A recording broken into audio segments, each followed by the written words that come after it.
Iremos iniciar nosso estudo sobre ciclotrons e síncrotrons, tomando o exemplo da máquina de lavar para criar um paralelo. Nesse esquema, atribuído ao desenho, temos a região vermelha, representando as roupas, e a região azul, a água. Durante o processo de centrífuga, a roupa e a água atingem a mesma velocidade. Entretanto, ao final do processo, estas estão em locais diferentes. Sendo assim, podemos observar que o raio da trajetória depende da massa do objeto. Sabemos que podemos definir a força magnética como a multiplicação da carga pelo produto vetorial entre o vetor velocidade e o vetor do campo magnético, onde a força sempre será ortogonal à velocidade. Nesse sentido, compreendemos a atuação dessa força como sendo de caráter centrípeto, originando uma trajetória circular. Os ciclotrons, ou do inglês cyclotrons, criados por Lorentz, são uma espécie de acelerador de partículas, nos quais o princípio ativo é o uso da força magnética sobre uma carga que se movimenta sobre um campo magnético, no qual a força magnética não realiza trabalho sobre a carga. Sendo assim, sua única função é mudar a direção da mesma dentro da estrutura. A estrutura é composta por dois Ds, estes que são responsáveis por acomodar a partícula durante a sua trajetória. Entre os dois Ds existe um campo elétrico que é fornecido de antemão para essa estrutura. Quando uma partícula sai de um D para atravessar para o outro, ela adquire uma energia cinética diretamente proporcional ao campo elétrico. A unidade de medida dessa energia é o elétron-volt. Um elétron-volt corresponde à energia cinética adquirida por um elétron quando percorre um potencial elétrico de 1 volt.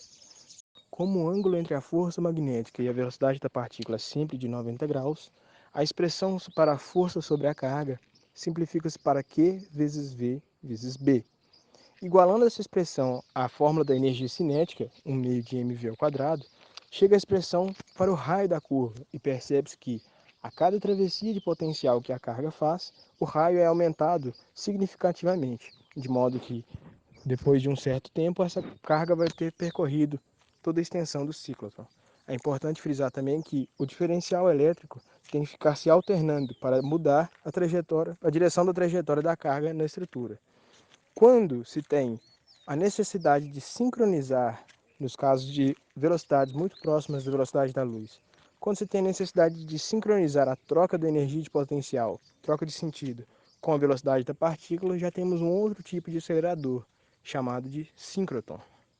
Agora falar sobre um outro tipo de acelerador de partículas, o síncrotron, que também utiliza do campo magnético para desviar as partículas pesadas, como os prótons, de sua trajetória original e então conduzi-las várias vezes por uma região de aceleração para ganharem cada vez mais energia até o ponto no qual elas irão emergir como um feixe de alta energia. Sua função é desvendar a estrutura molecular fundamental com o intuito de compreender as propriedades dos materiais. Esse método é utilizado porque, para partículas de grande massa, não é possível acelerá-las, como era feito com partículas de baixa massa, como por exemplo o elétron, submetendo a grande diferença de potencial para que altas energias fossem alcançadas. Tendo isso em vista, podemos dizer que o síncrotron resolve alguns problemas que o ciclotron não é capaz de resolver. Nos casos em que os prótons têm uma energia maior que 50 MeV, sua frequência de revolução na presença de um campo magnético passa a depender da velocidade, o que contraria a hipótese fundamental dos ciclotrons, nos quais as velocidades têm que ser muito menores que a velocidade da luz, cerca de 10% dela. Quando isso ocorre, passam a ser válidas as equações da teoria da relatividade de Einstein, que diz que quanto maior a velocidade da partícula carregada, maior a massa e menor a frequência de revolução, o que deixaria partículas mais lentas que a frequência fixa do oscilador.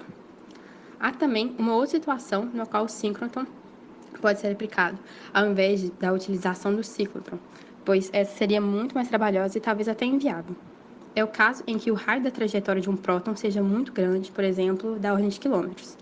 Isso exigiria um ímã gigantesco no ciclotron para que o campo magnético fosse aplicado em toda a região da trajetória do próton. Ao resolver esses dois problemas, o síncrotron traz alguns benefícios. Ele possibilita que os valores de campo magnético e a frequência do oscilador variem com o tempo, o que com o ciclotron não era possível. Como consequência, a frequência do oscilador permanece em fase com a frequência de revolução das partículas, conhecida como condição de ressonância, e a trajetória das partículas, que antes era espiral, passa a ser circular. Além disso, a circularidade da trajetória permite que o campo magnético possa cobrir uma área menor do que a necessária no caso de trajetórias espiraladas.